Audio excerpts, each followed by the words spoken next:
Ah, yes, recording. Um, so I was talking back and forth with the moderators and the facilitators of this community about what I could talk about. And there were several different kind of ideas, but I saw a common thread through them all. And for me, it was being you as being radical.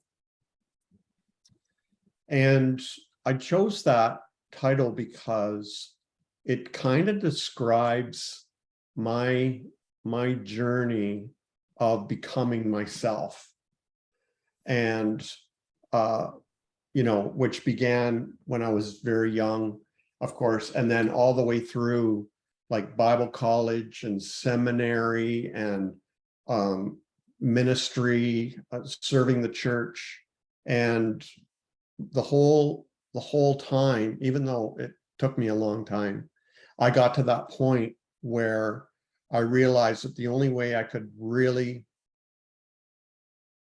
fulfill my true authentic self was to leave the ministry. And because of leaving the ministry and because I'm in a small town and everything, it sort of also meant I had to leave the church at that time. So, and if anybody has any questions at all, write them down or type them in the chat. And if anybody wants to interrupt me, I'm all for that. I love dialogue, and better than monologue. So if anybody has any questions or anybody want to interrupt me, please feel free to do that, because I love that. So I think there's something like 5 steps to becoming our authentic selves. And I'm talking spiritually as well when I talk this way. So, when we're very young, it's all about love and acceptance, right? Our mothers holding us and our fathers and our family, and it's just love. And we're not even aware of that we have a distinct self when we're very young. We're not even aware that, I have my own personality. But soon, and especially as we approach becoming teenagers or whatever, we start realizing that, hey, I'm me. I have my own personality. And still, though, because we are, in a family, maybe we're in a church and so on, we wouldn't dare express that individuality at this point. But as we start to age and so on, that we start to realize there's too much pressure to always comply and always please everybody and make everybody happy. We want to be happy ourselves, and we want to be who we are. We want to be authentic. And so we start experimenting with being authentic. And sometimes it gets us into trouble. And sometimes we get encouraged. My personal experience, I grew up in a very strict home. Anybody else grew up in a strict home? And grew up in a strict kind of church culture where individuality was no, within certain parameters, but basically you had to conform in order to belong. And so being a very good boy, I complied, I conformed, I constantly, once in a while I'd let my true authentic self leak out, but it would get, ridiculed or corrected or rebuked or whatever.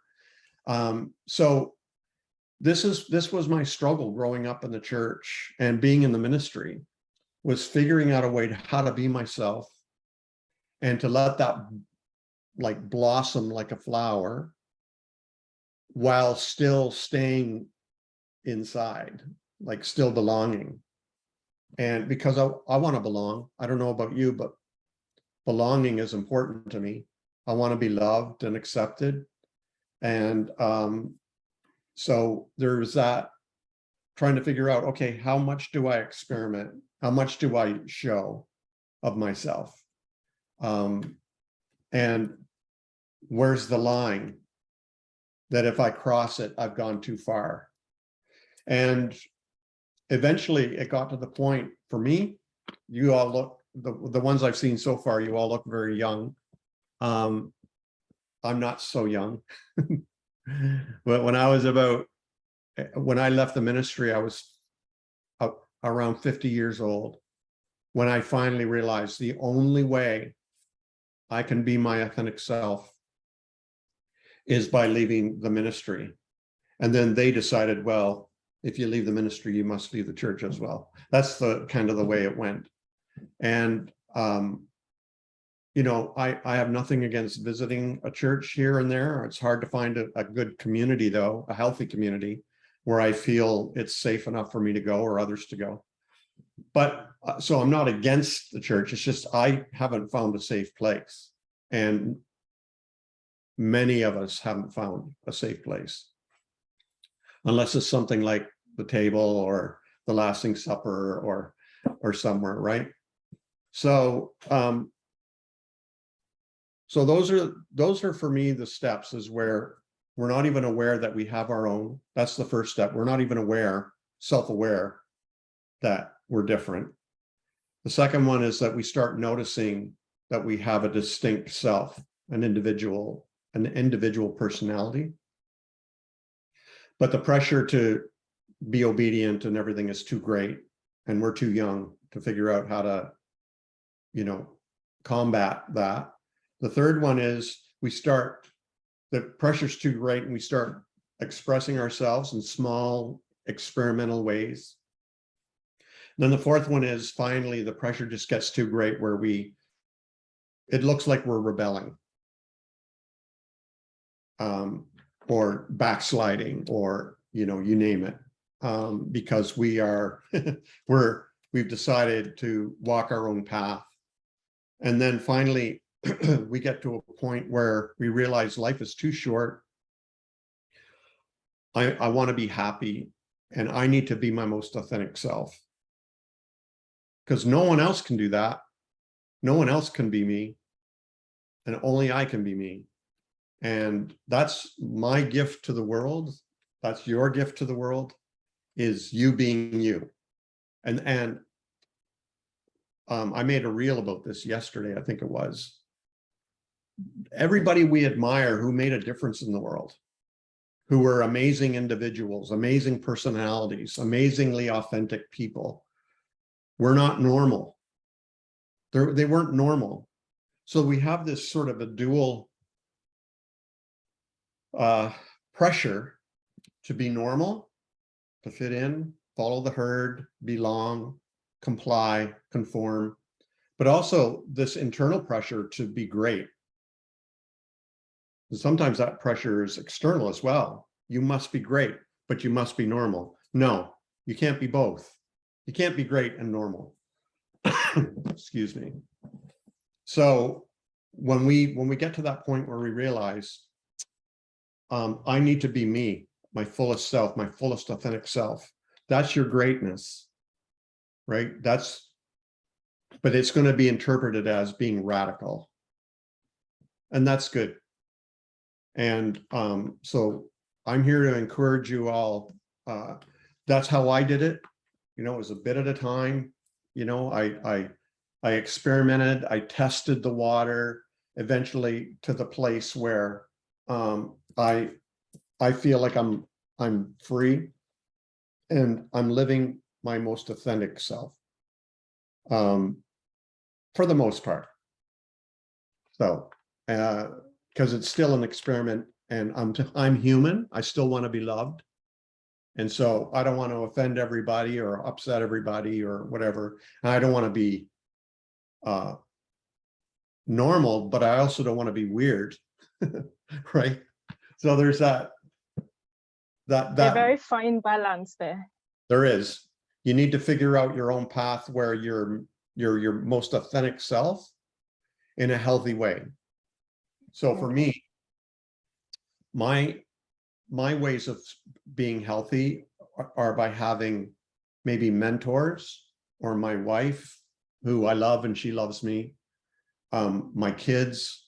I have 3 adult children, friends, people I know online, you know, where there's, or I go to, maybe I go to a therapist, right? A counselor, and all these checks and balances where I'm encouraged to be my most authentic self, but in a healthy way. So, so my way, now we're getting to Naked Pastor. I started Naked Pastor back in 2005. I struggle since with the name because so many people are like, ooh, Naked Pastor, that sounds gross. But then I just explained, look, at naked means in the English language can mean open and vulnerable and transparent with no adornments, you know. And so it's just me as a pastor being real and honest and vulnerable with you.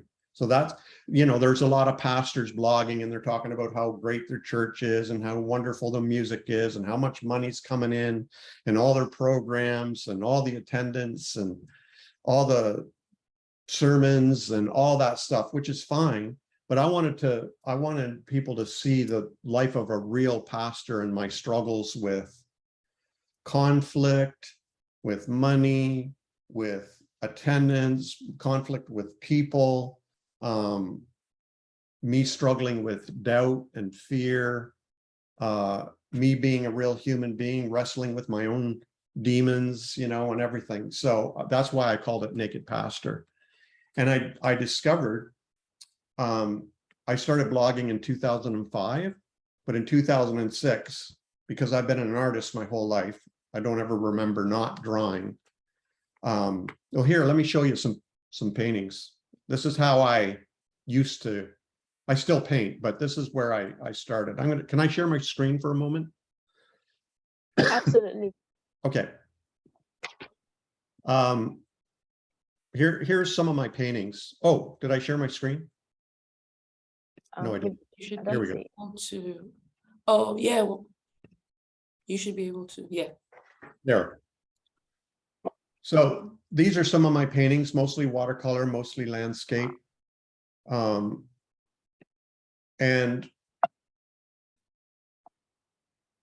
oh, there we go. So I don't know if you get snow there, but you can see snow plays a big part of my life. I'm in Canada. Right. So. We don't have snow yet. not at all. Up on, you know, mountains and so on, you would, but so these are some of my paintings. These are Northern Lights, which we can see in the winter. So I don't know if you can notice, but a lot of my paintings have a kind of a theme where there might be a person or two, but it's very kind of, some people call it melancholy and maybe lonely. I say it's not melancholy in a bad way, it's moody, and it's about solitude, and how we can feel small in the universe. And so a lot of my paintings have that kind of theme, right? Where it's a lot of space. And I was onto something in my paintings, you see. I was expressing something that was deeply important to me, and that was space and solitude and peace, right? And so you can see a lot of my paintings on my website, nakedpastor.com. But then in question. Would you say that the space, solitude, that piece, the initial, would you say that accurately describes the initial part of your like deconstruction journey, or the part where it was like you were first starting to figure out yourself? You were very much, I wouldn't say alone, but like just in your own head, in your own space, always on your own. Would you say that was an accurate description, and this like these paintings came around that same time? Well, I still paint like this. Okay, cool. But my deconstruction took a long time. A long time. Some people deconstruct overnight. They're like, I'm done, and walk away. For me, it was like a glacier melting very, very, very slowly. And that was just my way of doing it. But for me, deconstruction is all about, like, this person here. Can you see my cursor? Yeah. This person here is alone, but not lonely. They're in solitude. There's space. They're free to be who they are. They're free to be real. They're free to be in the universe. They belong in the universe. There's some kind of unity of all things happening here. So, and that's always been underlying my deconstruction, but it became more evident to me that this is what deconstruction is about, coming to that place of peace and solitude and tranquility and space and, you know, contentment and authenticity. So that's a good question. It was always there, but now I know it should be there, right? And I embrace it. I don't know about many of you, but for me, my religious experience, my Christian experience in the church was very busy, lots of people, conferences, meetings all the time. It was just busy. Same. And yeah, but I really wanted to talk about that. Could I interrupt you for yeah, a bit? yeah. There's just this expectation when you're in ministry to just always like the entire bit, how much you can do for God.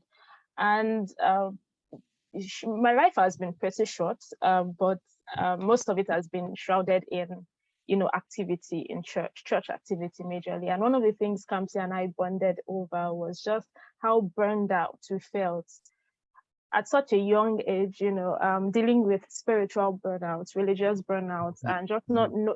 Now I don't even want to see anything. I just want to be left alone, like just left alone. Yeah, that's the biggest struggle. I talk with a lot of people who are deconstructing, and there's two kinds of deconstruction, in my opinion. One is theological, where you deconstruct your beliefs. But there's another kind of deconstruction where it's ecclesiological, where you deconstruct from church. So you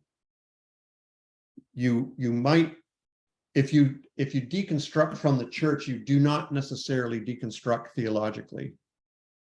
In fact, many people I know who deconstruct from church become even more fundamentalist in their beliefs.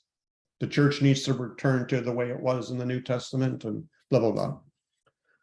But if you deconstruct theologically, most often it does affect your deconstruction from the church, because the church doesn't provide space for people to question their beliefs. That's my experience and what I observe mostly.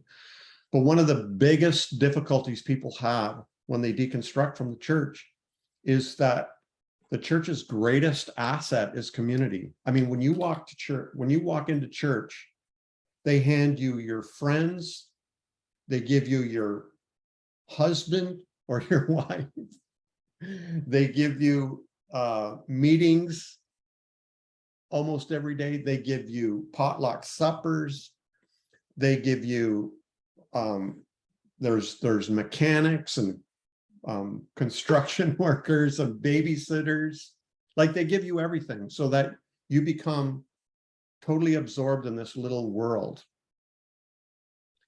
And with a sense of judgment for anyone not in that world. Yeah. And you must be 100% invested in that world, right? You don't go outside of that for friends or outside of that for fellowship or outside of that for guidance or activity or whatever, you're totally 100% invested in that community. Some people experience that to the extreme where it's almost like a cult. For some of us, it's just, you know, and the weird thing is we kind of enjoy it at the time until we realize we don't have a life and we're burnt out. And our friends aren't quality, maybe. We're feeling manipulated and controlled and coerced. And we don't feel like we have a life. We don't feel like we're being true to ourselves. We're longing for something and we don't even know what. And so, yeah, I think you're right. There's a lot of burnout from, and then we get triggered, right? Like still, do you get TikTok there? Yeah. Yes, we do. Like there's some TikTok where some of the music, like it'll be a video, totally nothing to do with church or religion or anything at all. And they'll be using a worship song for the background music. And I'm like, nope. They trigger it. That happened to me today. That happened to me today. It's like Hillsong or something. It's like, nope. Hillsong Bethel music. Especially where Oceans, where feet may fall. That's the one. That's the one, Oceans. I'm like, I cannot handle this. I don't want to hear this. No. Yeah. Yeah, it's like a daughter comes home from serving in the military early and surprises her father, and there's a Hillsong song playing in the background. It's like, nope, I can't handle that right now. So yeah, it's a very, very strange world. And so when we get out into the world, we have to learn how to not only become ourselves, but set boundaries for ourselves and decide for ourselves where we actually become, I think Nelson Mandela said, the captain of our own ship, the master of our own destinies. You know, we really do need to say, I don't like worship music, even though people are going, oh! You can just say, I don't like worship music, whatever. Or, you know, you decide. But yeah, so, and then in 2006, I really like a good cartoon. So I thought, why don't I see if I can convey what I'm thinking through a cartoon. And so I'll show you a few of my cartoons, and then I'll move on to Sophia if we have time. So here is one of my first ones. Oh Lord, make me more like your dear son Jesus. And he's on the cross. He goes, oh crap. That's not what he meant. All means all. These are some of my more popular ones. Yeah, I think this is the first one I saw. Yeah. Yes. And Dubamo had, like, I was just leaning into universalism at the time. Oh, okay. Yeah, and it was very good for me. Cool. Jesus saying to the church driving the car, remember when you used to let me drive? This one's one of my most popular, Eraser, where I show these people drawing lines between us and Jesus is crossing them out with an eraser. Because I believe we're all one, we're all connected, like you say, there's unity and diversity. It's like with my online communities, Instagram, the Lasting Supper, etc. There's believers, pastors, imams, rabbis, priests, atheists, agnostics, Buddhists, you know, you name it, everybody. Because there's, you know, for me, it's just our own perspective of the world that's different, not the world. There's only one reality that we all experience, but we interpret it through our own paradigms, through our own worldview, through our own lenses, and then we describe it in our own language. But there's only one reality. And when I saw that in 2009, that was the beginning of the end for me, because I started talking about it in my blog, and then a year later I had to leave. That's the way it worked for me. Jesus looks in the mirror. There's the diversity I was talking about. This was my first LGBTQ one. Sorry, Jesus, but I think I'm gay. And then Jesus said, dude, relax. I knew that long before you did. I drew that. Oh, look, there's the date, 2012. That's 10 years ago. And this one, he's saying God loves us all the same. That's good, right? Oh, wait, he just said, but. So that's one of my popular ones too. So the rainbow sheep are the LGBTQ. And then this one's popular too, overturning the tables. Not yours though, I hope. not the table. Well, we also flip some tables here. Just to ask, is this is what inspired your book you just published, Flip It Like This? Yes. Right. This just came out last week or 2 weeks ago. So it's my new book. This is my 10th book. So but this is my best of cartoons.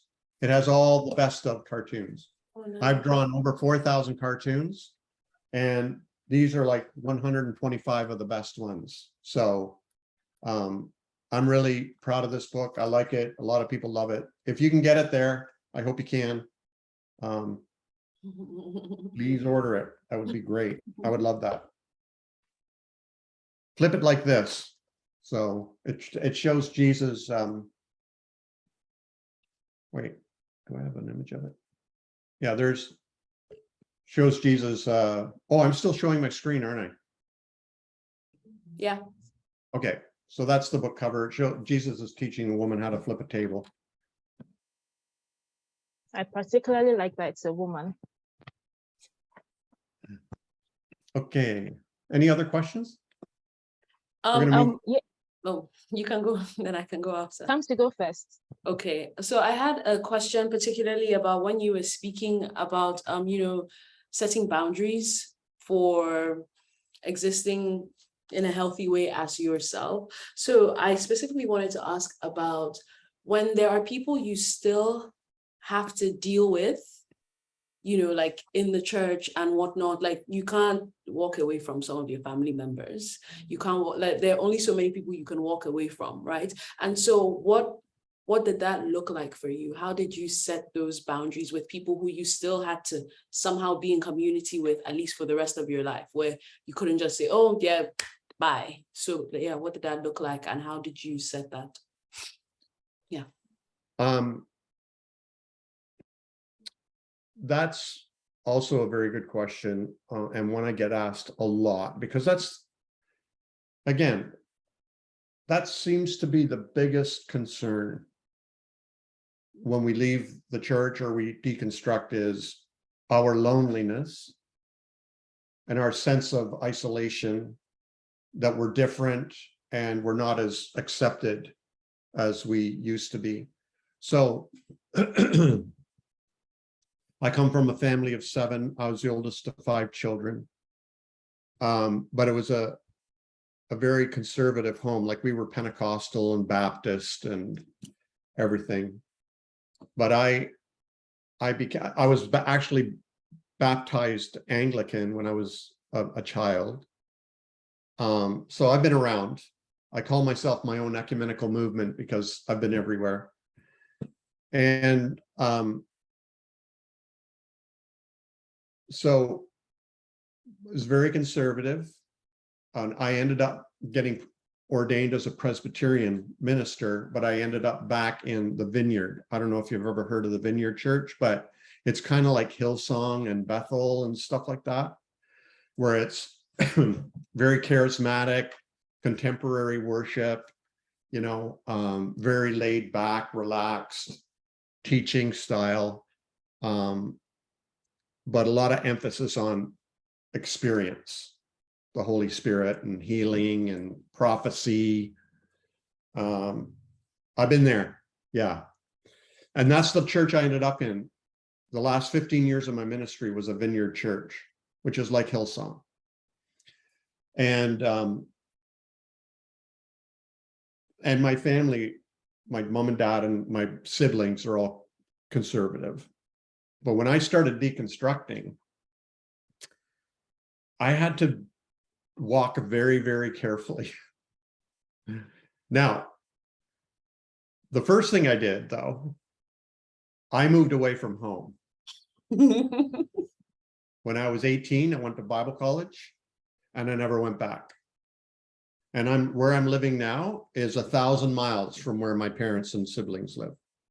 So I don't need to, and that was my way. That was my way of dealing with that. I didn't have to deal with that conflict every day. Now, listen, I love my mom and dad and my siblings. I love them. But, it was difficult navigating the conversation all the time. It was like landmines everywhere. And it can just be really exhausting. And so I just let it be known pretty early on, we're not going to talk about that. I love you, but we're just not going to talk about that. And I set a boundary, or are they caught on after a while that he doesn't seem to want to talk about that, and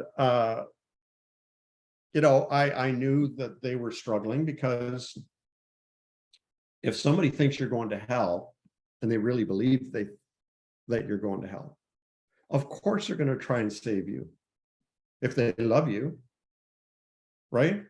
If somebody really loves you, like your mom loves you, but she thinks you're going to hell, of course she should try to save you. But there's no rules for this. You have to negotiate every step and say, look, Mom, I'm fine. Everything's fine. We don't need to talk about that. I love you, but I'm fine. I'm happy, and we don't need to go there. I just visited my mom and dad and siblings a couple of weeks ago. Excuse me. And they all love, even though they're Canadian, they love Trump. Do you know who I mean? Trump. Wow. As with many Nigerian evangelicals. Okay, well, if I step on any toes, I don't apologize. But I don't like Trump. I think he's very dangerous. And anyway, they watch Trump on TV or Fox News or whatever, and I'm there. And at one point, my nephew, who's an adult, said, Uncle David, what do you think about that? And I said, I don't want to talk about it. Everybody's like, what? I said, we're not going to talk about that. And they're like, and my brother's like, chicken. And I'm like, no, it's okay. I just don't want to talk about it. I love you all, but I don't talk about that here. Okay. And within a minute, everybody forgot about it. It's no big deal. So that's just the way, it's the way you got to do it. Is there's certain boundaries that you have to set even for your family. Now, I might be fortunate because my mom and dad were like, well, if you don't agree 100% and you don't talk about it, get out. Some people might have parents like that. Get out and never come back until you come back to the Lord. But fortunately, my parents weren't like that. Anybody parents like that here? Because that's really sad and difficult. So, but fortunately, that's just the way you have to do it, right? Any other questions about that one? Yeah, I do have a question. Okay. Well, so we've had healing circles here where people have that kind of parents. I think I've seen a couple as well where parents actually disown their kids. Well, they don't own the kids in the first place, but that's a different topic. But yeah, they actually go on to disown their kids, leave the house, never come back. And it's a very tough place to be in, because that's all there has to be love. There should be love at home, but otherwise, leaving that conversation, you've talked about freedom a lot, outside of faith, outside of religion. I just want to know what that freedom means to you. What does freedom look like for you personally? Yeah. So, and by the way, if anybody has experienced that, I hope I didn't trigger you or upset you.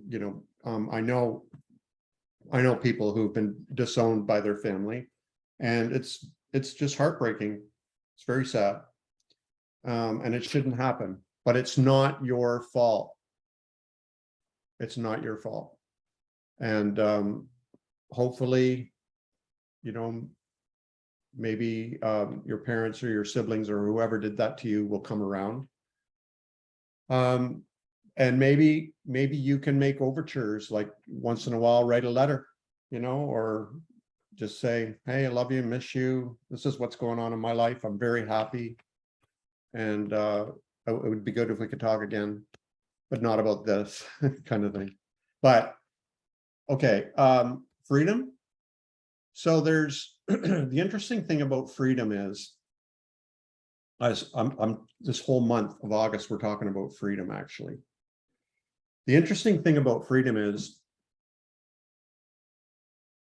20 years ago, I thought I was free. 10 years ago, I thought I was more free. Now I look back, I wasn't as free as I thought. It makes me wonder 10 years from now, if I'll look back to now and wonder, I wasn't as free as I thought I was.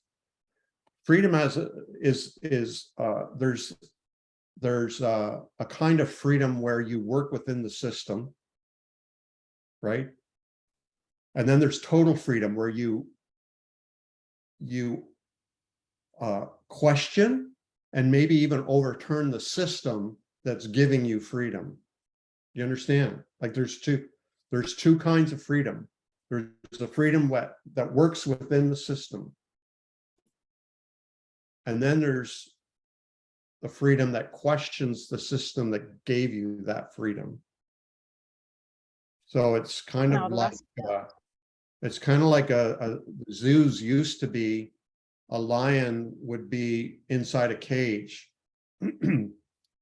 You'd say that cage is too small, make it a bigger cage. They make it a bigger cage, and the lion has more freedom, but the lion's not free. The Toronto Zoo it's like a safari when you go in there. Like it's huge, acres and acres and acres and acres of square miles of land, and the lions roam free. But are they really free? They're still not really free. They're still operating under a system, aren't they, of captivity. And so total freedom would be living outside of that whole system. And so my personal freedom, when I look back at my experience as a pastor and in the church and everything, I exercised as much freedom as I could until I realized, wait a minute, even though my freedom is greater, I'm not totally free. I still feel like I'm being moved around by the system. And when I started questioning the system and its power over me, and that I should be able to be free, that's when we got into conflict. So there's that kind of freedom that we all think we have, but we're still operating within the system. And then there's total freedom where we question the system and even overturn it or redefine it. So in my personal opinion, though, so for me, a great question to ask when we come into community is, how can I be free without violating Aurea's freedom? Right? How can I be free without violating Aura's freedom? I love that. And how can Aura be free without violating my freedom? That's how church should work, in my opinion. Instead, it operates like a zoo and hands out freedom or benefits or things like that, but it's still in charge. That Right. was my experience. And so the only way I could experience my total freedom was to break free from it. Now, some people might say, but you're still kind of trapped by the system, aren't you? Because you're always talking about it. Well, it's because I care about the people who are inside still, or struggling to leave, or who have left and can't figure life out. That's why I'm operating where I'm operating. I feel like I'm kind of in between. To use the same analogy, I feel like I'm kind of at the gate of the cage and helping people out, or sometimes I help people back in too. Yes, because I was going to ask that sometimes the things that restrict us are also the things that protect us, right? Yes. So in this sense of a lion, and if a lion was in the wild, they'll have to hunt for their own food, have to, and they're also prone to other predators, maybe a snake bite and stuff like that. But when you're in this protected space, you're being fed, the lions in the zoo are being fed, they don't have to do all that work. So is there a sense of balance between some sense of freedom, or maybe it is that people should be able to decide or to choose what kind of freedom they want? Like, okay, space, I want to be protected by these boundaries.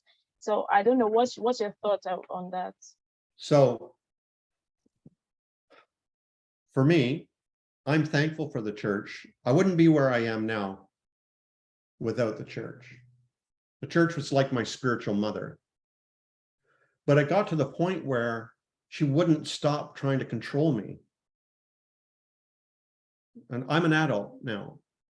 And my mother, the church, should have let me be an adult. If the church can figure out a way to help people through the stages of faith beyond being a teenager, where you're constantly trying to be, controlled, to an adult where we can make our own decisions and be self-determining and autonomous, self-directing.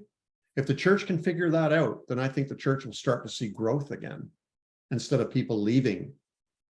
So yes, of course, we need boundaries and barriers and safety nets as children, and as we grow up, these loosen, and our space increase, our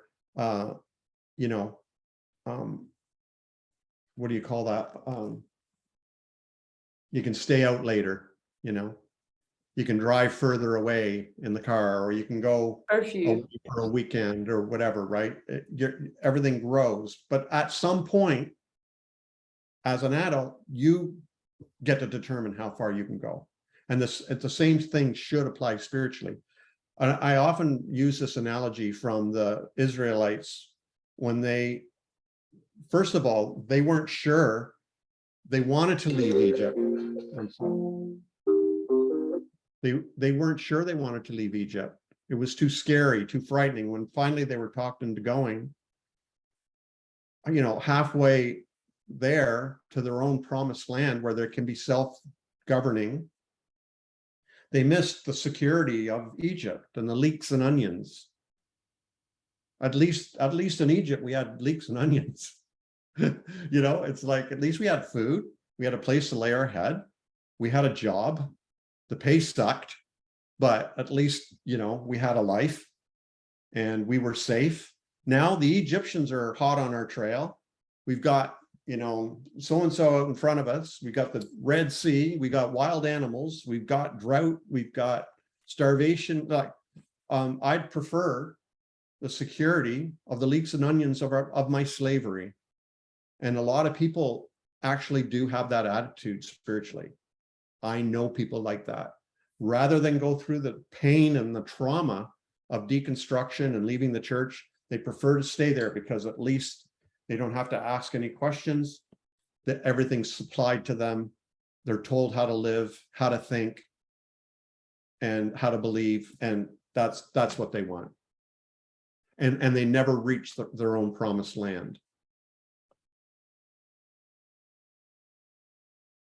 Really like the use of church and analogy for this spiritual growth? Because a different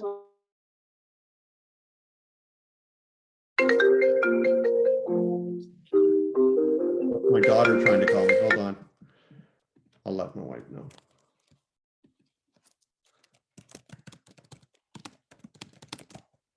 Sorry about this, folks. Guys, if you want to ask questions, Did we lose Aura? Aura, you were asking a question and you got muted or something, or I think we lost her again. But guys, if you want to ask questions, just unmute your mic and ask. Like, you don't have to ask permission to ask or raise your hand, because I know Ebuka has been trying to ask for a while now. So just unmute your mic and ask your question. So I can see Chris wants to ask a question. So yeah, go ahead. Yeah. Topic. I'm sorry, I cannot get my video on because my daughter chased me away from my regular place. I have to leave her with her grandma. Interesting. One of the things that I'm thinking about when it comes to freedom, I think interesting that you're talking about freedom and balance. You understand, trying to use the zoo analogy, which is a fantastic one. But something interesting came into my mind, and I don't know whether you talk about freedom and growth.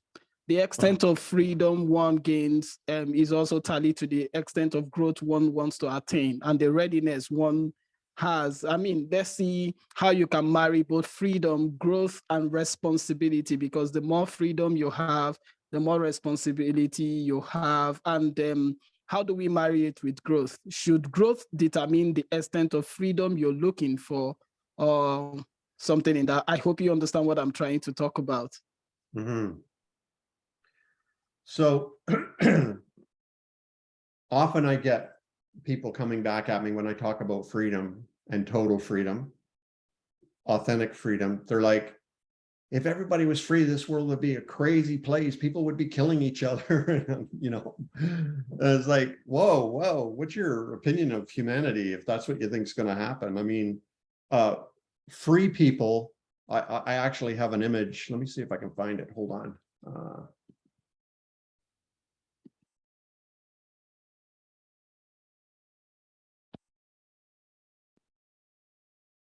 I'm going to share my screen real quick. Can you see that? Yeah. Free people, free people. You see that? Yeah, I can. Yes, I can. Interesting. Free people, free people. So that's my opinion, is when people are truly free in a healthy way, they become their truest selves, their more authentic selves. And the people I know who do that become incredible contributors to society, maybe their church or their school or their families or their community, their town, the world, you know. So yeah, freedom does not mean you're irresponsible and that you have no commitments. I have a lot of commitments, but I freely made them and I freely keep them. I have a marriage that's 42 years long. Geez, that's a long time. 42 years. That's older than maybe most of you here. 42 years I've been married. I have 3 kids I love, and they're all adults. I have a dog I'm committed to. I have my online communities, Naked Pastor, art. I have tons of commitments. I give money to different charities, you know. But that's what I freely do that, right? That's my freedom expressing itself. Because truly free people free others, and they benefit the world. And I use this analogy too. I often use this analogy of growing a garden. And I've grown gardens. I've grown food. Okay, so like tomatoes or carrots or beans or corn or what I've grown that.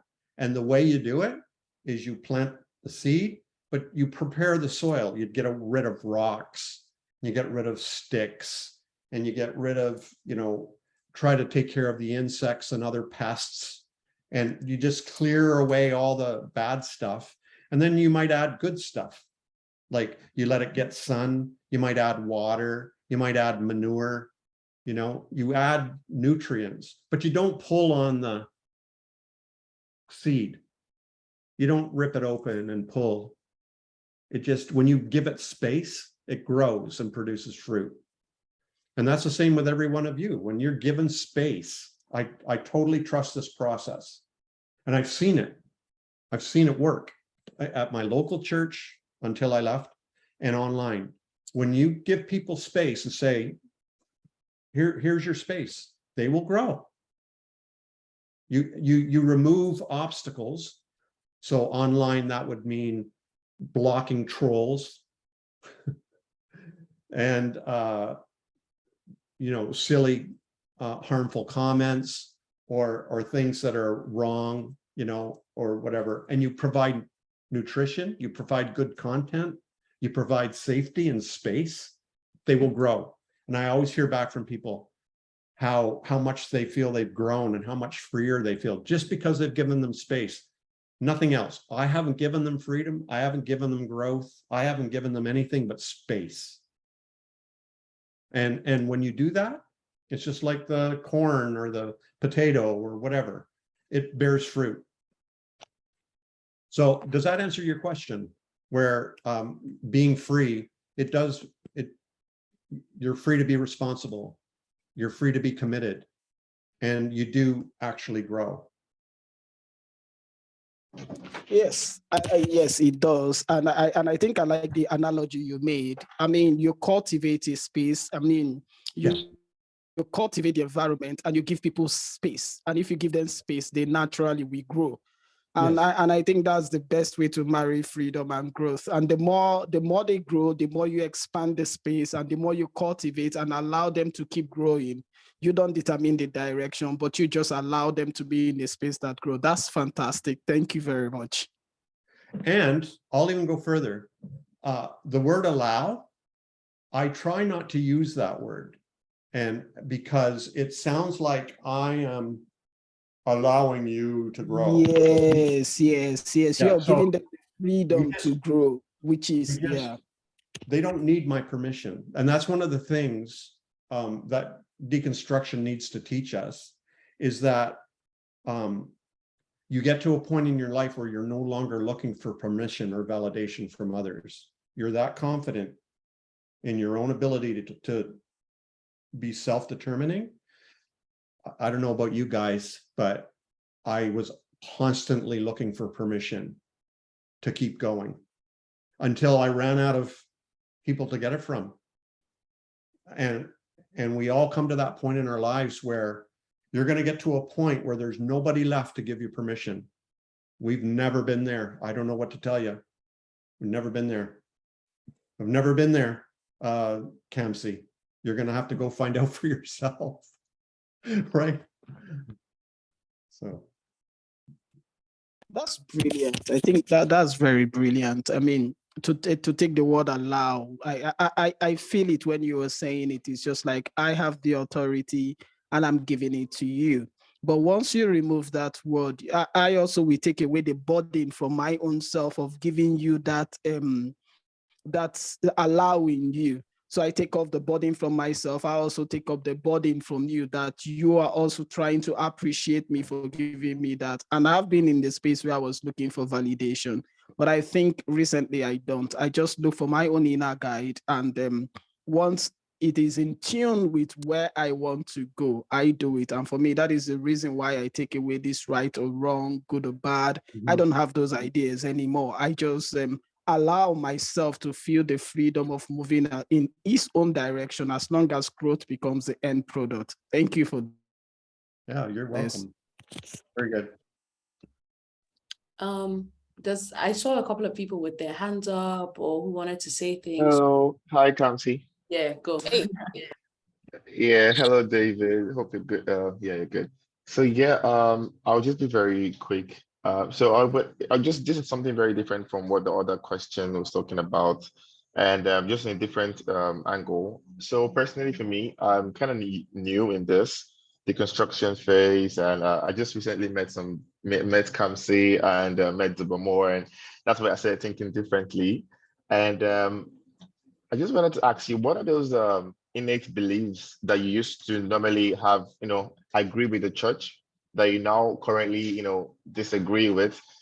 For me personally, when I was still, I don't like to say when I was still in church or when I was not at church, one of my core beliefs was okay to be, I won't say homophobic, but to pray for people who, had tendencies to move towards that, to be, gay or stuff like that. So what are those like core belief systems that you don't currently believe in anymore that you like to share with us? Well, I never, as far back as I can remember, I don't ever remember thinking LGBTQ people were evil or sinful or whatever. But I do remember going through a phase where I was desperately trying to figure out how to reconcile LGBTQ with what I was told the Bible said. And so I sort of took that tack, love the sinner, hate the sin. I've since come to realize that that's a terrible theology and very, very harmful. But I'll tell you, I'll go broader. Like we can talk about creation and,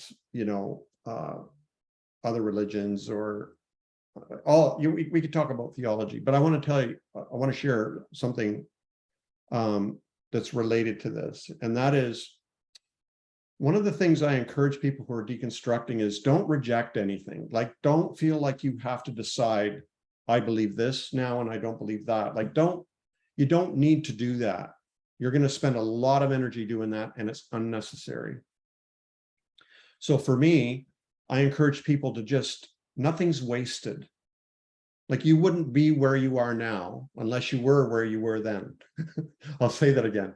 You wouldn't be where you are now. You wouldn't be who you are now unless you were who you were then.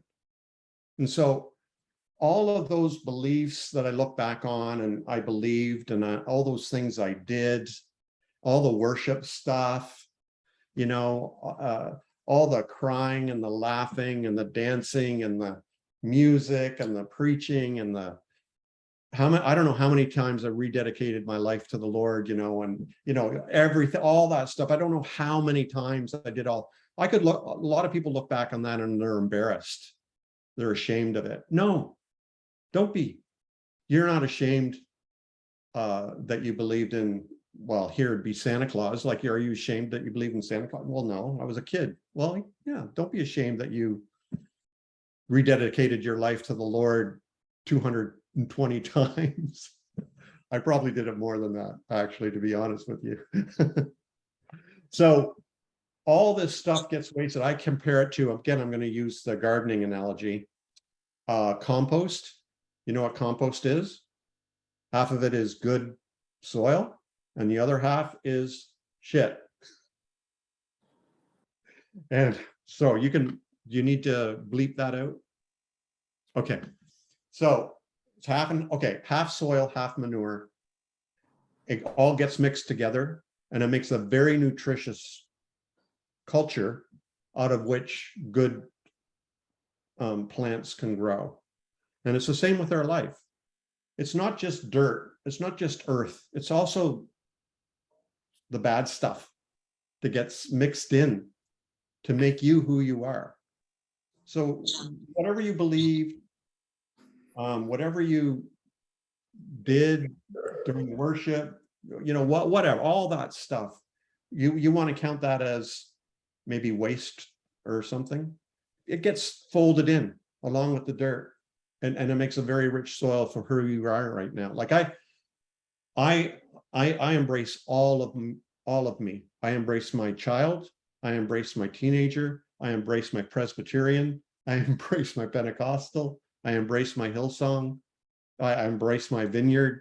I embrace whatever, my pastor, my inner, all that stuff I embrace and love. And somehow they reconcile and integrate into me. And I kind of like me. Yeah. Yeah, thank you very much, David. I think that answers my question. But just what last question for I let, because I know a lot of people have questions and it'll be unfair to just speak alone. So what was one thing that you would do differently if you had to restart your deconstruction journey?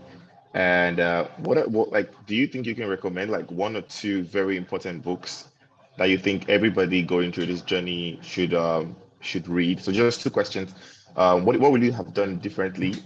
No,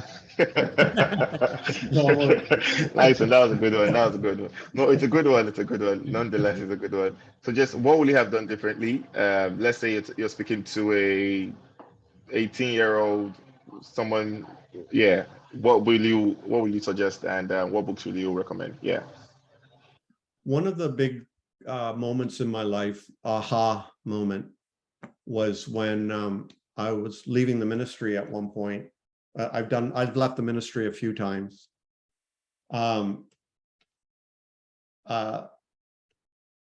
was struggling and I was talking with a friend and I was trying to figure out how to do this and who to talk to and all that. And he said, "Why are you always looking for a father figure?"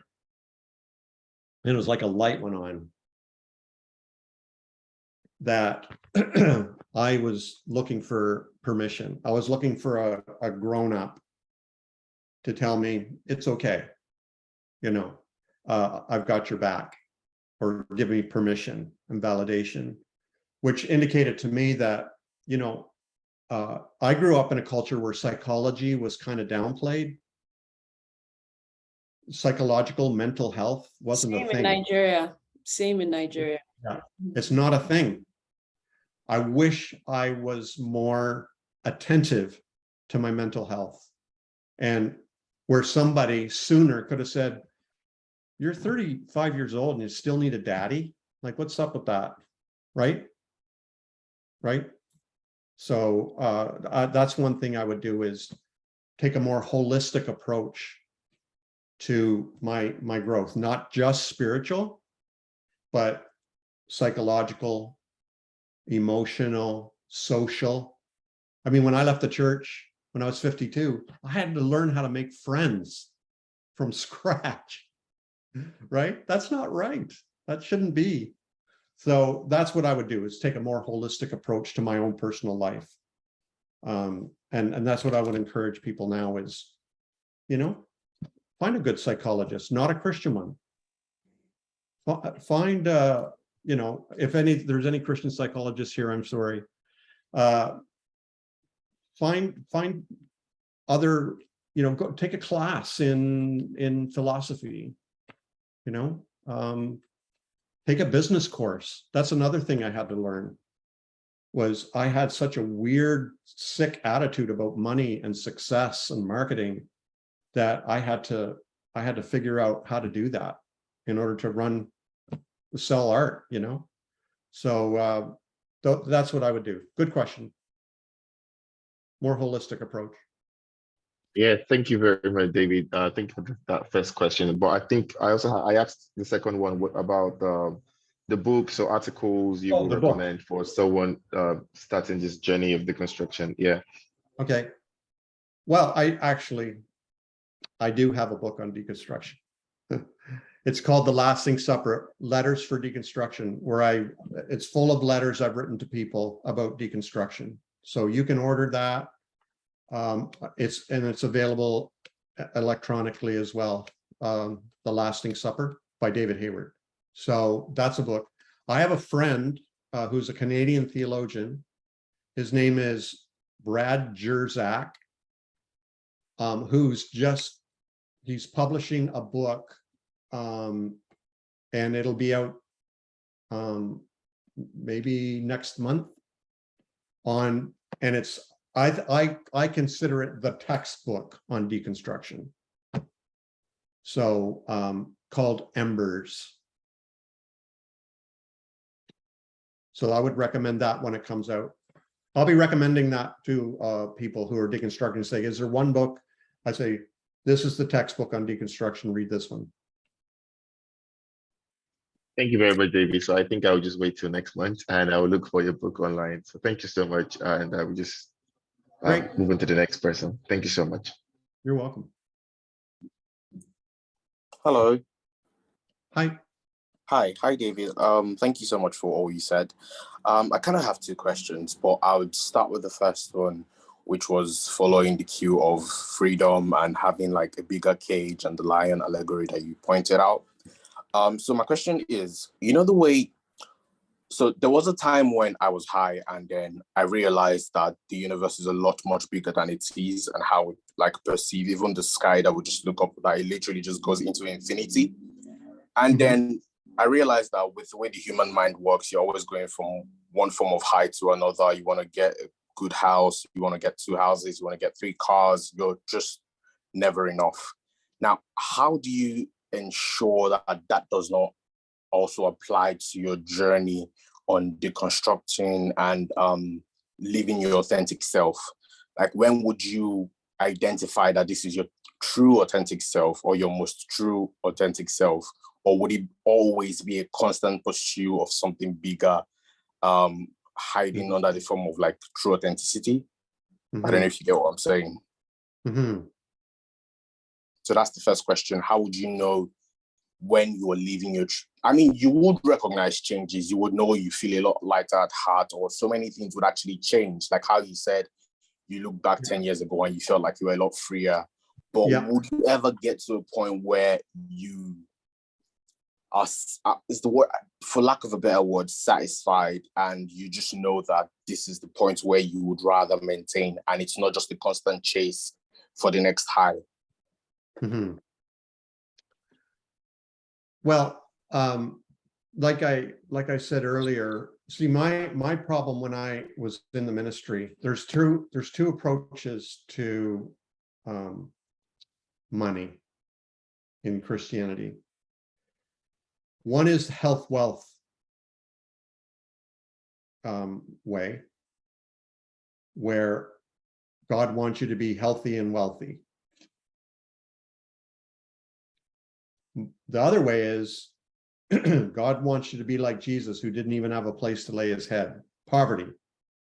I chose the poverty one. That was my preferred style of Christianity. So when I left the ministry, I actually had to file for bankruptcy because we were just so broke, so poor. And I knew I had to develop a healthier attitude about money.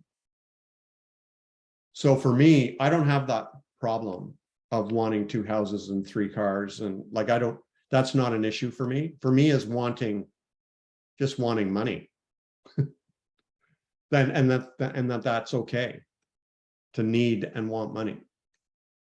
So that was my thing. So, but to go on with that, like I said earlier, I'm not living in a vacuum.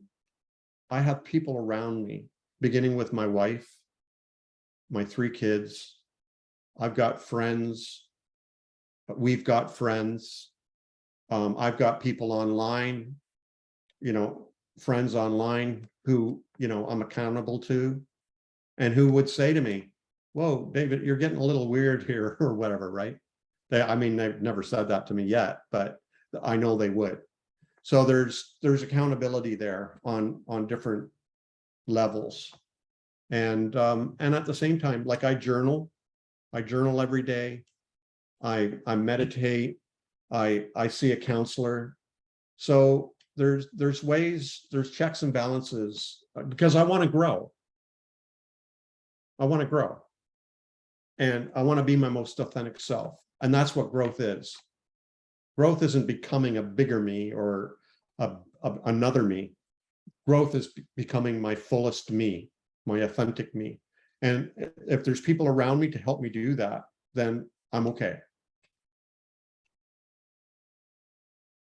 Okay, so how would you know when you're your most authentic you? How would you recognize it? The reason why I asked this question, maybe perhaps it applies to a couple of other persons, is I'm coming from a fundamentalist Christian background, like maybe most of us.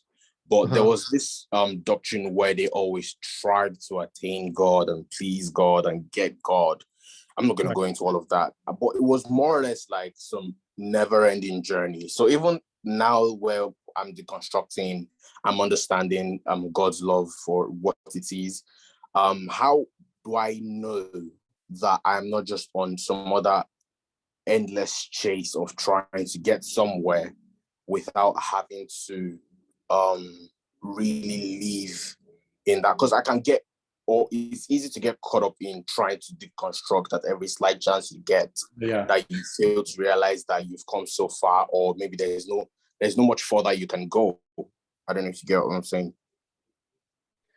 So I've got some unsettling news for some people, is that this happened to me in 2009, when I realized I'm there. When you get to the point where you realize you are exactly where you should be, then it's done. It's over. Peace of mind. I struggled with that for like my whole time in ministry. My deconstruction started when I graduated from seminary. The very day I graduated from seminary, I was a young man. I served the church as a pastor for 30 years. And I struggled with deconstruction that whole time. And I was striving and striving and striving. And I needed to know the truth. I wanted it all. Studying and researching and writing in my journal and talking to mentors and talking to gurus and talking to monks and talking to theologians and just trying to figure it out, wrestling with God and his angels and everything. And then in 2009, when I saw we're all one and that everything's connected, peace of mind came upon me, never left. And it was like I realized I'm already there. The place I want to be, I'm already there. And it was gone. That drive, that theological angst and nervous energy and obsession with finding the truth, it was gone. And yeah, that's how it happened to me. All right, thank you very much. Sorry, I just got one more question, which is quite different from this one. So the question is, I was listening to Alan Watts and a couple of other philosophers about life. And there's this concept of having to, because I started my deconstructing journey a little bit after my elder brother, and it was so lack of a better word. Anyway, so he didn't have to do anything about it. It was, when you discover something and it's such an exciting news and you probably want to tell people, it's just like how a newly converted believer would want to like spread the good news of Jesus to everyone and be like, oh, come get saved and all of that. But he didn't have to do that. He didn't have to preach his ideologies or ideas to me. I was the person who approached him and said, you know what, this is what I've been thinking about. The Bibles that we've been reading since we were kids. So how do you avoid, there's the part of you wanting to help people start their deconstructing journey, and maybe you meet a friend where you guys vibe on so many other levels and you guys are having good communication, but when it comes towards the concept of maybe God, love, religion, it's just not there. So how do you act as a catalyst without having to try and, because everyone has their own journey and their own time to which they would uncover things by themselves if left alone. Like Muddy Water was settled if left alone. But how do you also help, not necessarily help, but how do you bring it up? How do you start such conversations when at the back of your mind you're thinking, I think if I try to do that, I might only be hindering the chances of you uncovering your own story by yourself, because I'm sure like everyone would at some point get to the knowledge of the truth that they are meant to get to achieve. So how would you put the balance between having to be there to start a conversation or maybe try and introduce a form of deconstruction to them, maybe like telling them to read a book? But so there are things that I know that they call quans, like quotes that leave you thinking. So how would you avoid trying to push them in a place where it sounds like you're preaching to them again, and then they have to maybe accept it with sentiment or everything, or you just leave them alone to believe that at some point their own deconstruction journey will start? How do you strike the balance? So you mentioned Alan Watts. What I've discovered is like I've read Alan Watts, and I'm hearing him all the time on, YouTube or whatever. People are playing him, and there's others like Krishnamurti, and then there's Christian mystics like Thomas Merton or the Cloud of Unknowing or Meister Eckhart, and then there's quantum physicists like Carlo Rovelli or David Bohm, others. And when you get to that level of mysticism, Eastern religion, philosophy, Slavoj Žižek and Hegel and others, and then quantum physicists, they're all kind of talking the same kind of language. They're using different words here and there, but basically they're talking the same kind of a language. And that's where I am. But the language is, what they're trying to say is everything is one. We're all connected. There's no division. There's no difference. So I'm not concerned now about where people are at and that they need to get somewhere else. They're already, I really do believe this, that we all here are exactly where we should be. We just aren't aware of it. And we just need to be here now. But that we just have such difficulty with that. Who wrote that book, Be Here Now? Oh, Das Ram. Eckhart. Ram Dass. Be Here Now. He actually wrote a book about it. Be here now. That's our problem. Is we just can't be here now. And when I'm talking to somebody and we're not on the same page, actually we are on the same page. It's just thoughts. These are just ideas. And I don't let that divide me from them. So are you saying, and I don't advise we don't concern ourselves with well, I want people to enjoy the peace of mind that I enjoy. Sure. But I don't argue. It's a waste of time. But when we have a discussion and I try to explain my story, maybe it will lift a veil for them or open their eyes to something. But the opposite might be true. They might open my eyes to something that I don't see. Thank you very much. Yeah, okay. Thanks, Israel. Oh, please, can I go next? I have a question. Oh, questions, I should say. Yeah, sure. Oh, hi, David. It's been really good listening. And the questions have been really good as well. So thank you, everyone. I'm trying to gauge if it's necessary to give a bit of background because I feel like a few of my questions.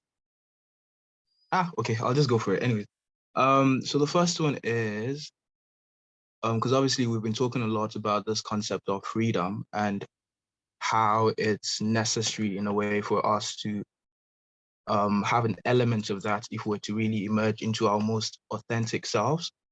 Mm-hmm. Yeah, so my question is, to what end, So yes, there's the reality where, like you said, and you even illustrated with your painting, having a society where everyone is free would enable us as individuals and as a collective to also free ourselves from the things that hold us back. Mm-hmm. But apart from that very altruistic ideal, I think, what would you say the point of having so much freedom is? And to clarify a little bit, I've been historically growing up, I've been very strong-headed. I've always been very insistent on having my way. I've been very rebellious, I would say. And I wouldn't say I've made the best use of all the freedom I've fought so hard to, give to myself. So, yeah. So the first question is, what's the purpose of freedom, in your opinion or in your experience? The second one comes from listening to you speak of the variety of experiences church-wise. So you mentioned being Presbyterian and Protestant and all of that, right? I grew up largely Protestant, but in my journey, I've had to define what faith means for myself.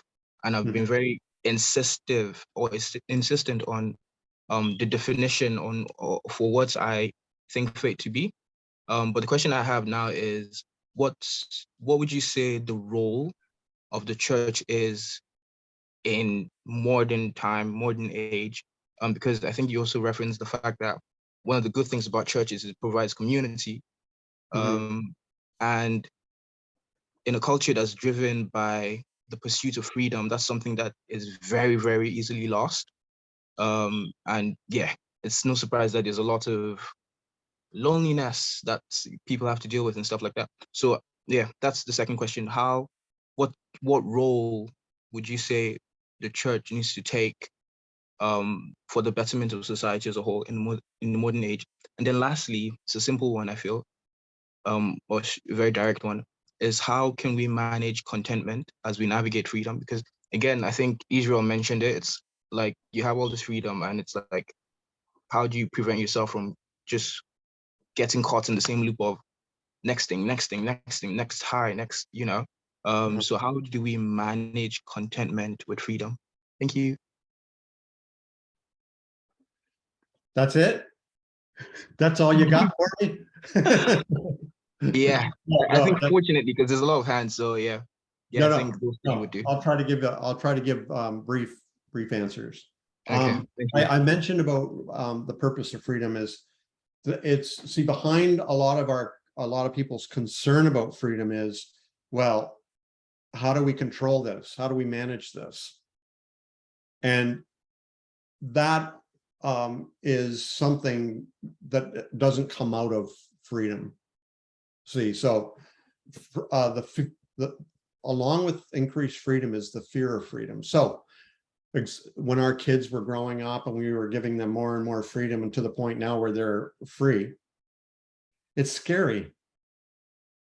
We're scared. I mean, one of our sons likes to climb mountains. We're scared of that. Another son just bought a motorcycle, a fast one. We're scared of that. And our youngest is a beautiful young woman who lives in the city, and she's single, and we're nervous about her safety. But that's what, when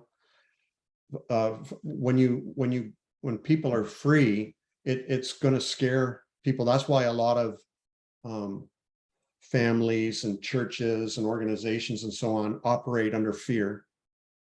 And it might be love. They might think it's love, but it's actually expresses itself in fear. But meanwhile, our son's climbing mountains. Our other son is riding his motorbike and traveling, and our daughter is enjoying city life, so they're enjoying their freedoms, and they're being good people and good friends and good citizens, and they love justice and, donate to things that are worthy causes, and, help out people, their neighbors or friends or whatever. So we gave them space and they became incredible human beings. That's what happens, I think, with freedom. Church, I think the church is here to stay. I don't wish to see it go. I know there are some who would like to abolish church and religion altogether, but it's not going to happen. It's a human need and a human expression. My only concern is, can we please do it in a healthy manner? That's all I do, is critique the church and its abuse of power and so on. So I think the church is here to stay. And when we do see, there's no perfect church, there's only perfect moments. But when we see a church operating in a healthy manner, they're doing, its people, the community are generous, they're concerned for justice, they are inclusive, they protect people, provide safe places, assist people, help people, edify people. So I think the church, if it, figured out a way to provide a safe place for people to grow and to continue to grow, that they would become a more dynamic place for, social justice and love and inclusion and so on. And finally, manage contentment. That's a whole new deal. Like, so for example, I feel very free. I'm an artist. I do writing. I'm involved online, community management kind of stuff and so on, but I have free time. And so what do? I love my wife. I take my dog for a walk. I go for a walk in the woods. I go swimming. I help a friend. I go visit my, an aged person. I do things. And you learn, instead of the church saying, okay, everybody do this now do this, now do this, now give this much, go over there, whatever. I am self-motivated and self-determining, and I drive my own car. I take the wheel. That's it. Yeah. Okay. Yeah, I think that was quite clear. I mean, I also think there is a level of depth, because there's a multitude of questions I'd like to ask, but for time, I don't know if it will be okay to send you a DM perhaps, because like I say, there's certain level of depth I'll love to go to, but for time. Okay. All right. Thank you so much, David. We're nearly done. Can I pop in next, please, if that's okay? Yes, Mara, please go ahead. Yeah. Hi, David. So sorry, I popped in a bit late. So please skip if you have answered this. But the first question I want to know is, what do you identify as in terms of like your spiritual relation, like your spiritual identity? Because a lot of your art is fixated on Jesus and things like that. And the reason I ask this is because I'm very much, yes, I believe in Jesus and the teachings, but I struggle with the conventional theology in the church. And I think that leads to my second question. How do you move away from this need to find a neat label for your spiritual identity? Thank you. So thanks for the questions. I said this before, but I am a conglomeration, I am a blend of everything I have been. And I believe true growth is not switching to another track, but transcending, rising above everything. So what I say to people is, my home is in Christianity, but I have cottages everywhere. Do you understand cottage? What do you call it where you are? A camp or something? My home is in Christianity, but I have cottages everywhere. Christianity is my family of origin. That's part of who I am, right? But I am not going to allow that to limit me. I honor my roots, but I'm not limited by my roots. So that takes us to the whole label thing, where I actually have a shirt, no labels. Labels are on the outside of the can facing out for others. I don't need a label. It's other people that want to know what's inside. It's their anxiety. It's not me. I don't have a label. I don't need a label. The contents don't need a label. It's people it's reading the label that want the label or feel they need to label. But when I look at somebody now, I'm at that point, I don't need a label. I don't need to know. I know they're a human being and that they have thoughts in their head. And if they're especially attached to a certain thought, it's called a belief. But it's just a cherished thought. And so when I look at somebody, I don't care what their label is, whether they're Christian or atheist or Muslim or Jewish or Hindu or Buddhist or whatever, I don't care. They're a human being and I can love them. I do love them. And their label is, it's irrelative. It doesn't matter. Now, at the same time, I appreciate a diversity and distinctives. I read books written by Buddhists. I read books written by Hindus. I read books written by atheists. I read books written by Christians. I read books written by philosophers. I appreciate their contribution to the whole, but none of them have the whole. We all contribute to the whole. So that's my answer to those questions. Thank you. You're welcome. Hello, good evening. Can I go ahead to ask my question? Yes, of course. Okay. All right. So, first, I need to say that I found it very intriguing. I think it was something you said about always having like a crowd with typical fundamental Christianity, where we are moving from one activity to the other. There's always somebody, there's always a group of people around you. And I just want to ask that, do you ever sometimes miss that community? I mean, just today, I was just thinking about how sometimes I just miss the community, because even as very far away as we want to be from what we used to believe, we sometimes forget that this is what has formed the bulk of community and love that we have experienced over the years of our lives. So do you sometimes miss that? And how do you deal with that? Yeah, very good question. I left the ministry in 2010, and as a result, because it got complicated, I had to leave the church as well. And like I said, it's a small town, and Naked Pastor is kind of infamous, and I didn't feel welcomed or safe anywhere. But I'm okay. But one of the first felt needs was community, and I had to figure out how to do this. And I tried different things. I tried different clubs, different activities, different things, and nothing measures up. Nothing is the same as church. Exactly. Nothing, you're not going to find anything like it. Now, that made me wonder, maybe it's not healthy. Maybe it's not normal. So I started doing some digging into it. I watched some documentaries on cults and so on. And the common denominator of people who are in cults or leave cults is that they were all crying because they missed the intensity of the fellowship that they Okay, had. that is wild.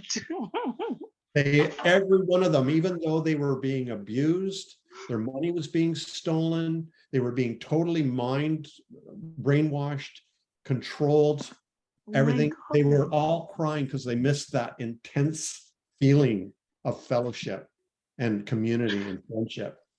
And so it made me think, man, that's just, maybe that control, that level of control, and constantly having to be in the same small group all the time, and creates that vibe, that feeling of intense attachment, so that you're not even allowed to have secrets. You have to confess everything, right? You have to be honest and open about everything. You have to reveal what your finances are. You have to, inform who you're going out with or who you're engaged to, or, I even knew men who had to confess how many times they masturbated that week or whatever. Like, Oh my God. it's like such control. But now that they're free of it, they all miss the community. But maybe that's what happens, is they go hand in hand. Because when I've tried different groups and communities and so on, there isn't that sense of intense closeness, so I'm wondering if that's actually normal and healthy. So that's just my question. So I do understand where you're coming from, and you're not alone. I've been there. And so what do I do about it? Well, like I said earlier, I was not taught how to make friends. They were given to me. They were given to me on a silver platter. Here are your friends. Well, thank you very much. Like, I really did appreciate it. But now, like, how do you make friends in your 60s?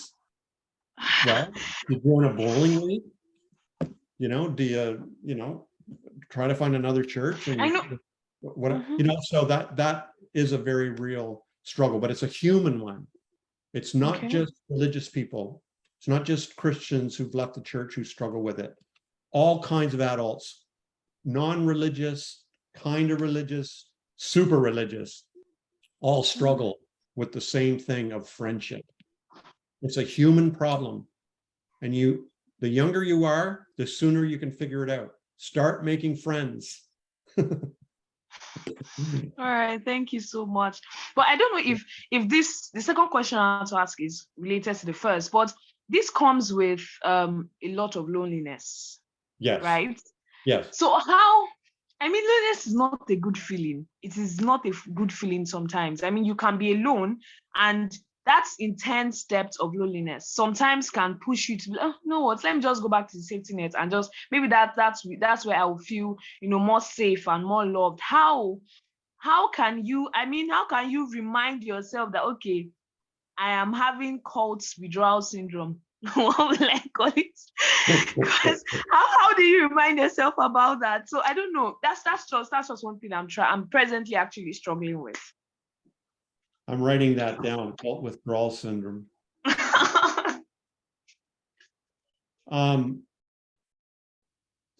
That's good. Well, Lisa and I, my wife is Lisa. We work really hard at making friends because it's also a human health issue. Studies prove you live longer when you have family and friends. You live longer. So Lisa and I are like, we better hurry up and make some friends here. So we're doing what we can. Like we've reconciled with a few couples who used to go to the same church and don't anymore. We've reconciled with them. We've rekindled old friendships, and we've made a couple new friendships. And so that's the first thing, is make friends. And you're going to have a problem with every one of them, because they're not going to be the same as you.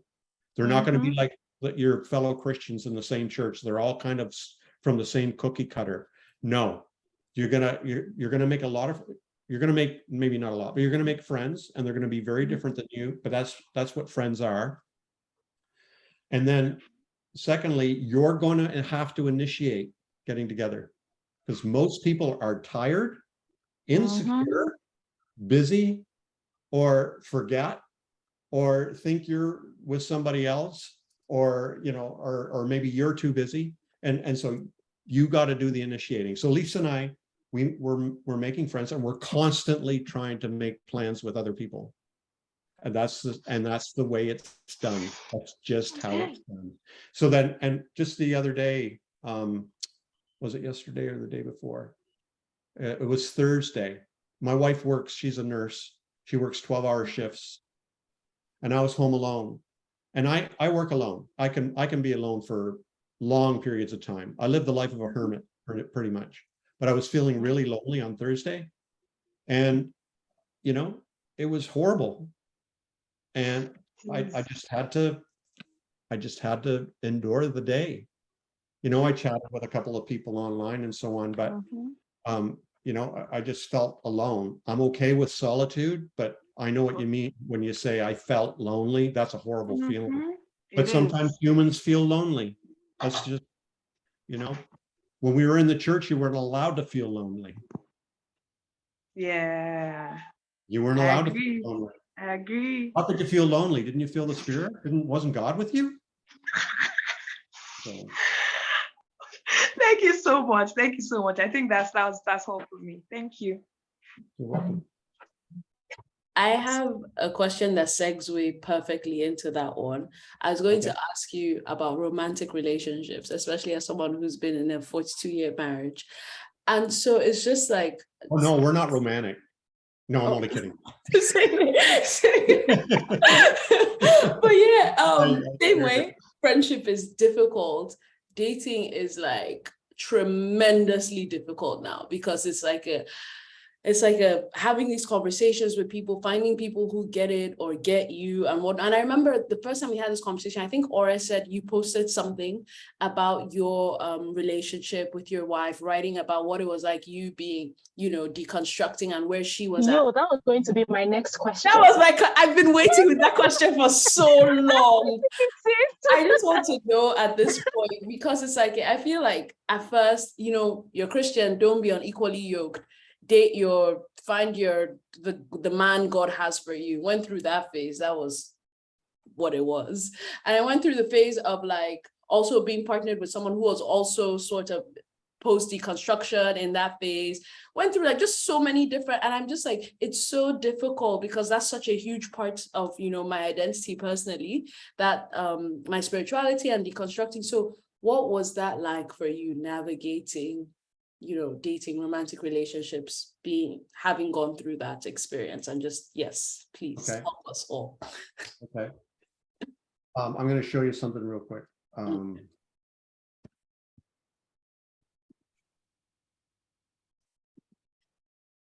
I'm pretty sure you have a cartoon about this I've seen. I have more than a cartoon. I have a book. Oh, wow. Yeah, I know he wrote a book about it because there was a time I was really particular about this. And then Sarah Bessie also I had a chat with Sarah Bessie as well. So it was pretty interesting.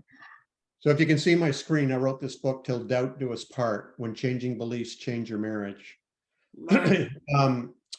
Because Lisa and I had to go through that, where we met in a Pentecostal Bible college. And we grew up. She was 18. I was 21. We fell in love. We got married the next year. And I love saying I married a teenager, but she was. We were very, very young. And we grew up together in the church. Yeah. And we're still very much in love. But we went through a very difficult time when I left the ministry. For about a couple of years, because all we knew was church and theology and, you know, all this stuff. And we had to figure out how to renegotiate our relationship. And we realized it wasn't compatibility of beliefs that was the glue. It was love and mutual respect. It's mutual respect. I trust Lisa with her journey, and she trusts me with mine. And never do I think I know better for her, and never does she think she knows better for me. And so that's the way it works, and that's the way any healthy relationship works. Listen, I would hate to have to be in the dating scene. My kids go through that. They're still single. It's like, even for them, it's a nightmare. It's a nightmare. And I couldn't imagine. I wouldn't do it. I probably, you know, I'd be found in my home 3 years later, shriveled up bag of bones, you know. That's the plan right here. You get. So I'm not going through that. I have helped a lot of couples who are totally different from each other. Maybe one's a believer and one's an atheist, but they're in love. And they're like, you know, his growing up was that believers are weirdos, and then her growing up are atheists, or, well, atheists. And you know, it's not going to work. And you know what? They have happy marriages, happily married, because it's not about compatibility of belief. It's about love and mutual respect. And, you know, the first thing I noticed in Lisa was not her theology, I'll have to admit. I was attracted to her beauty. And then I was attracted to her wildness and her independence and all that kind of thing. And theology was just sort of a side dish, you know? But that changed over the years. Our theology has changed over the years and morphed into all different kinds of different things. But it's, you just, when you love someone, you watch in wonder as they grow and change and mature. And so my hope is that you would find somebody who is that kind of, hey, I love you for who you are, and I trust you with your journey. You trust me with mine. Let's do this together, you know, and we'll figure it out. Instead of, you know, it's like that joke where the wife says to the husband, "We've been married 40 years and you've never told me you love me." And he says, "I told you I loved you on our wedding day. If anything changes, I'll let you know." And that's what a lot of people approach relationships like. Like, you're not allowed to change. You need to be the one I married, you know. No, you're marrying a change agent, somebody who's going to change you, and they're going to change themselves. And so that's what you meet. Look, if you fall in love with someone, you know, there's check marks that you need to go through, but theology is kind of down the list, in my opinion. How they are as a person. Do they respect you? Do they treat you with dignity and honor?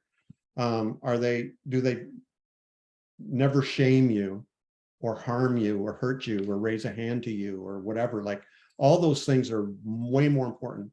With my kids, I'm going to speak about my daughter. My concern is that she meets a man who treats her with respect and dignity, and, you know, is enamored by her beauty and is interested in her and likes conversing with her and is emotionally intelligent with her. Whether or not where he falls on the spectrum of belief is fluid, and it's going to change anyway. So that's my 2 cents. Thank you. So, David, still on this issue, right? At the period where you guys had the transition of beliefs, how did you communicate this to your children? Well, from the very beginning, Lisa and I were always very open about our spirituality, whatever. We were never top-down parents, like we were never authority figures, and we told our kids what to believe and all that. We were very transparent, and we let them watch us argue, but we also let them watch us make up, you know, and we let them watch us struggle and doubt and be afraid, but they also watched us work it out. And so they learned they didn't learn what to believe, they learned how to be spiritual. I love that. So it's like a good teacher teaches a student how to study, not what to know. Right? So it's the same with a parent. Parents should teach their kids how to be how to be spiritual, not how to believe, not what to believe exactly. Maybe at first, you know, as guidance, but you know, our kids are all very spiritual in their own way. They look very different from us, but we respect that. That's fantastic. Mario, your hand is still raised. Do you want to ask a question? I'm sorry. Oh, There's someone else though. That wants yeah, to- Portia. Oh, yeah, Portia was the last person with her hand up. Okay, this is our last question. Can I ask my question? You're double echoing. Okay, hi David. Hello everyone. So my question is about. Can you please, hi, can you please turn off the other speaker? Sorry, okay. Right. Okay. So my question borders on anger. I find that I am at this point of my deconstruction, or whenever I have a lot of anger towards the church. So there's anger towards complacency in regards to social issues. I'm angry because of this, we versus them. I'm angry for every time there's this they kind of hide social sexual abuse and stuff like that. So I'm very always angry, even if I miss the community some days and I go and hang out with my friends who are still in that faith circle. I find that I have a lot of anger and I don't know what to do with it. So how do you handle that anger? Okay. I have a saying, we always told our kids this: feel the feels. Anger is okay. I mean, I was taught anger is not okay. If you are angry, you have to fix it by bedtime. Literally. If don't let the sun go down on your wrath, right? You have one day to be angry. I don't think it means that myself. So anger is a valid emotion. It should be honored, and you need to feel it because it's telling you something. Something you treasure has been violated. My stomach showed this. And you need to honor that, examine it, write about it, express it, you know, scream into a pillow, punch a cardboard box. I don't care what you do, but you need to express your anger and deal, let it flow through you. Like when you feel the feels, it'll flow through you eventually. But if you try to prevent it and block it, it'll stick with you, right? So let it go, let it flow through you. Say, I'm angry, figure out why, and feel it. Don't judge yourself. Don't feel bad about it. Anger is a good and necessary thing, and a healthy thing. You know, the stages of grief and stages of death and dying, one of the stages is anger. You got to go through that. And it's the same with trauma or with our, you know, negative experiences with the church or whatever. You need to feel the anger, honor it. And if you do that without shame, it'll pass eventually. It might take a month, it might take half a year, it might take a year, it might take 2 years, doesn't matter. It's not wrong to be angry, but eventually, you know, your ability to move on will eventually drown out the anger, and it'll go. I'm not angry anymore. Do I still get angry? Yeah. When I see something bad happen to somebody or laws passed that are unjust, or I see the super wealthy getting away with crime or whatever, yeah, I get angry. But I feel it, and I'm going to feel it. I'm not going to feel guilty about it or ashamed of it. Because it's kind of like that image I showed of Jesus turning the tables. I'd say he was angry and he expressed it, but it produced justice, right? That's eventually. So be angry. You have my permission to be angry. Thank you. Everybody around her, look out. No. Usually. So Itunu has a question, and I just want to say that I think Itunu will be our last question for today, just so that we keep to the time frame that we promised, because we know people have things to do and whatnot. So yeah, Itunu, please feel free to go ahead. Hi, good evening. Thank you very much. So I did enjoy the conversation, and I think my question would be in the line, because I feel like some of them, the question I want to ask now, you kind of touched on it a bit, but I'll go ahead and ask anyways. Okay. What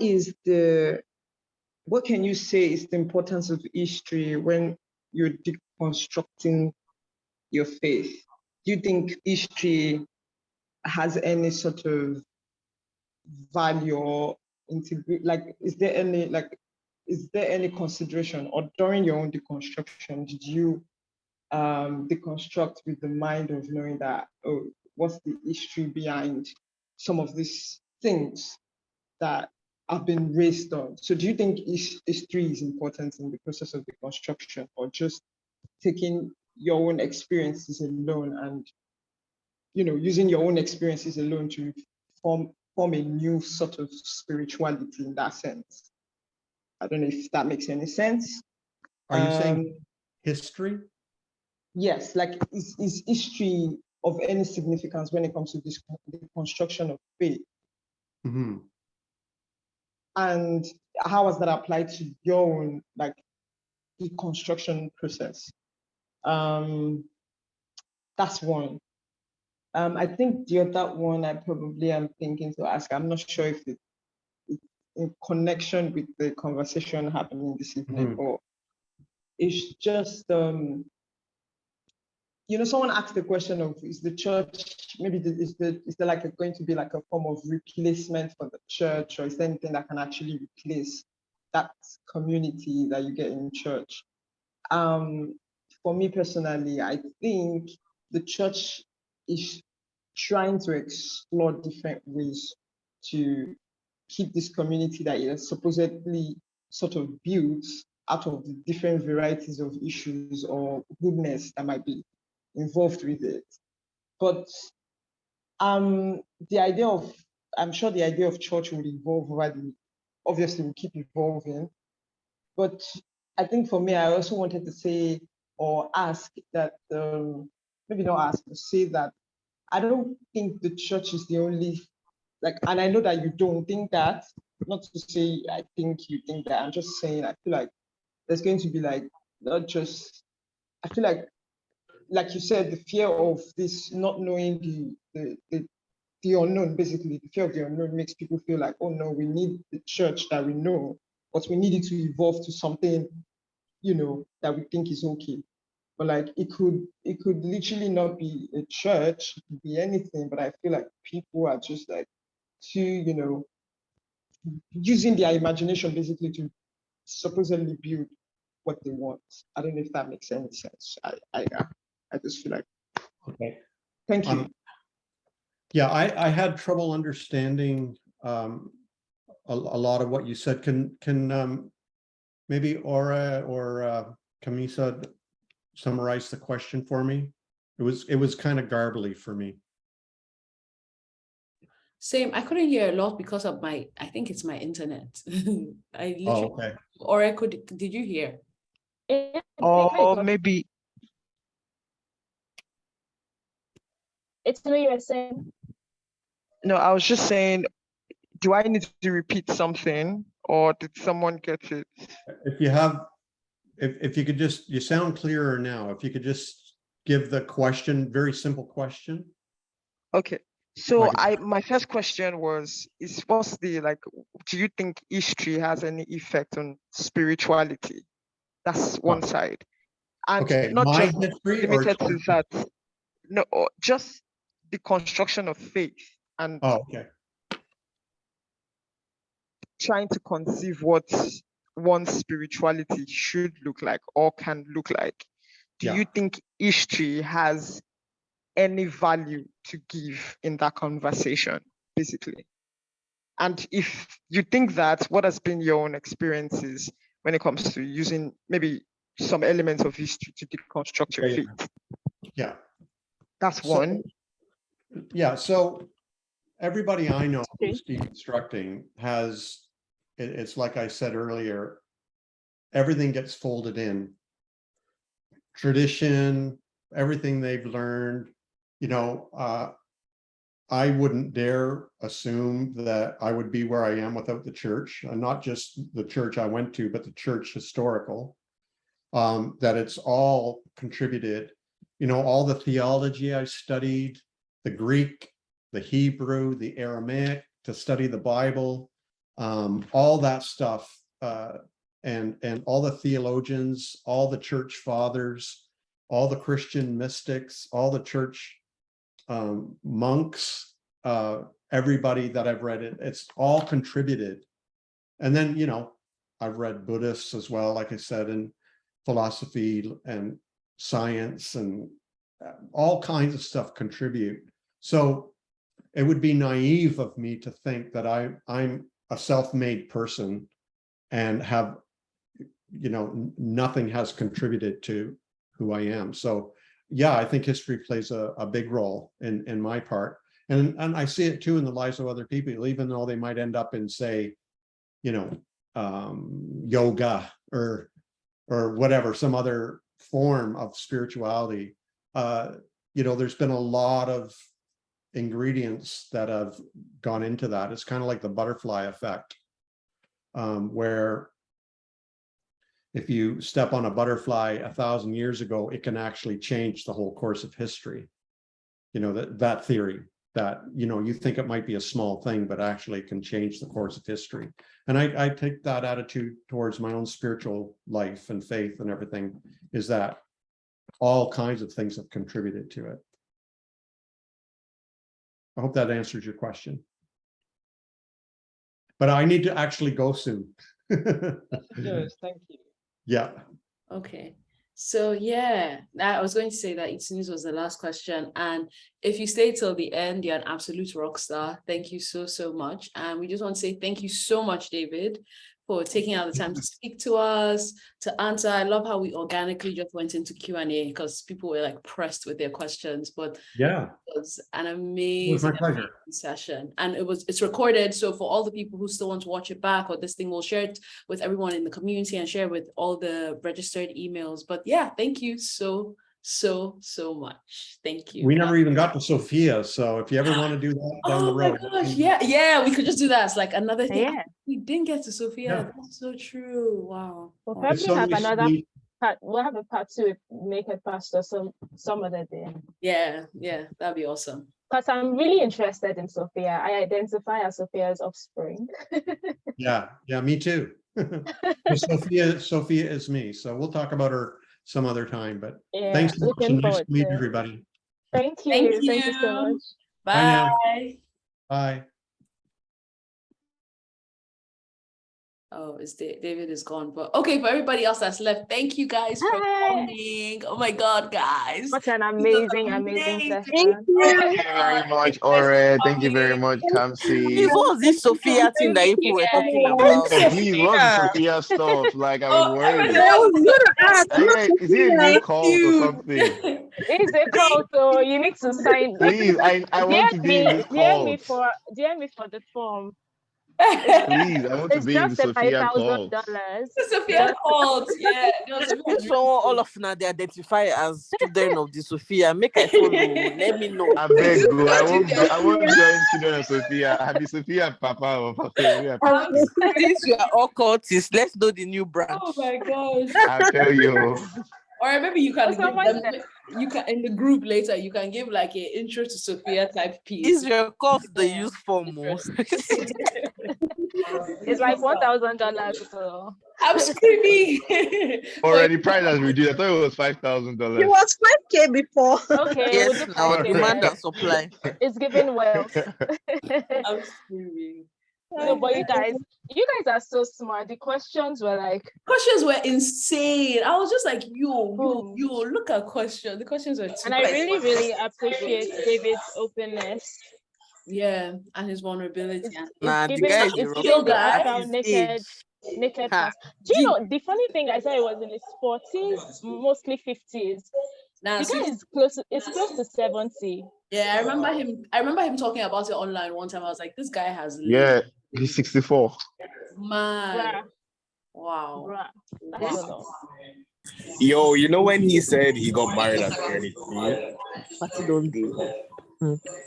I thought when he he got met- married at 21. No, he said No, he got married at 22 with a wife at 18. 22.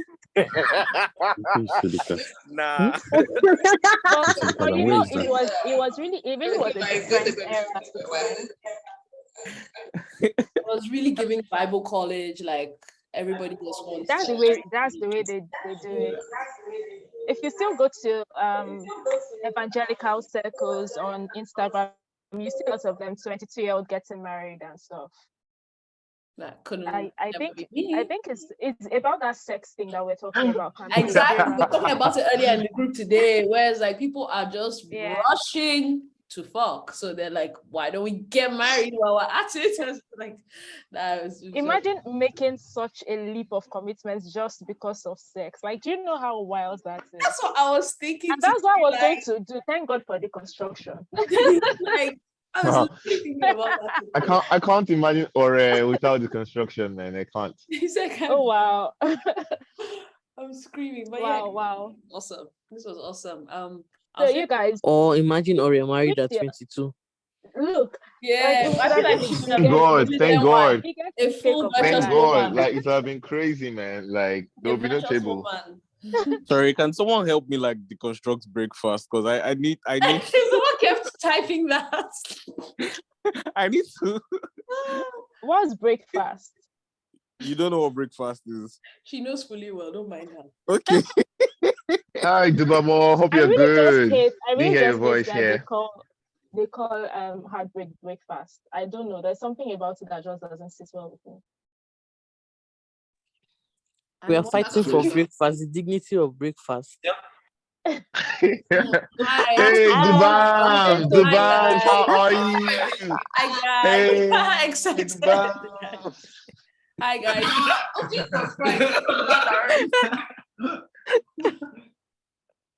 You guys that came together to like do the whole thing together. That's mad. Like Polsha, Dubamo, that's really dope.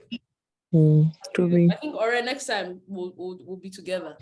We'll be together. We'll plan this out together. And we're doing it next time. Oh yeah. Thank you so much, Ora. Come see you guys rock. Thanks, Ebuka. Awesome. Okay, guys. Tomorrow is work. So True. So see you guys. We can Captain continue. Obvious, like we didn't know. we can continue in the chat. If you guys have any other questions or concerns, please tweet about This Sophia thing. You people should talk about. Yes, Sophia, please. Sophia, call. Ora is the one that will Kamsi, you will not leave us take out. over Sophia gist. Ora will take over Sophia. Ora Kamsi, you can't leave us out of Sophia. We will drag Just you guys talk about down. it. Like, what is it? Random. It's like one word, two words, Ora one is sentence. the best person to talk about it because Sophia is like something the naked pastor talks about, and it's like his own incarnation of God. So Sophia is like the presence of Ora is better person, but she's obsessed with it. So I'll let her talk about it. But he has some cartoons about the Sophia thing. Sophia represents wisdom, I believe. Yeah, Sophia is wisdom in Greek, I know. So that's why I wanted to find out what like so he speaks about that wisdom and how he came into his own wisdom journey, all of those things. Yeah, Ora is a better person than me. Aha, she's back. Thank you. Please, they really want to know about Sophia. Ora, we're dragging you down tonight.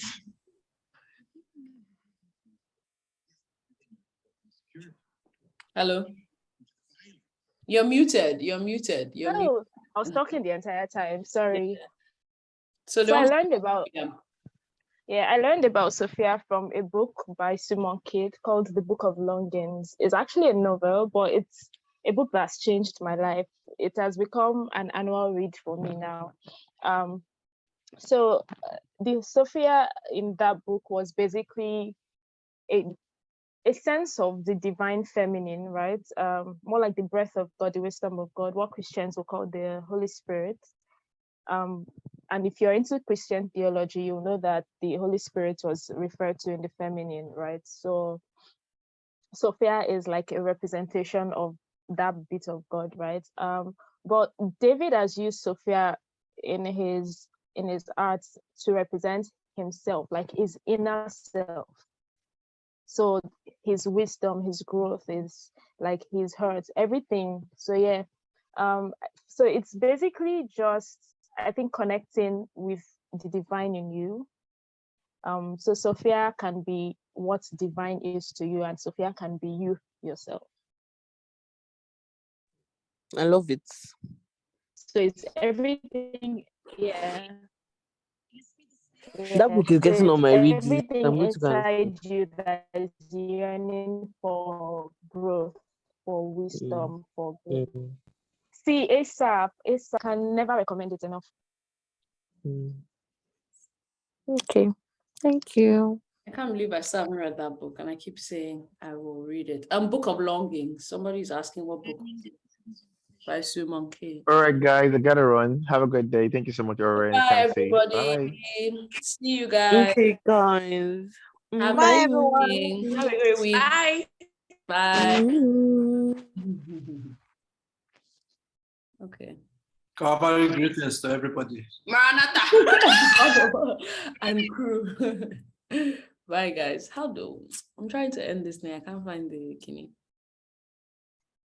apps. Okay, right there. Okay, see you guys. Bye bye. Or see you on WhatsApp. Yes. Let's go and defrost. There's a lot. If not, we'll have gone to Churchill now. It's just that it's night. Look. You get like we'll just go, but like we'll do a brunch soon. Okay, so I'll keep you updated on the dinner thing if we can go Tuesday, since that's the day you're available, right? Yeah, sure. Yeah. Okay, awesome. Okay, bye. Bye.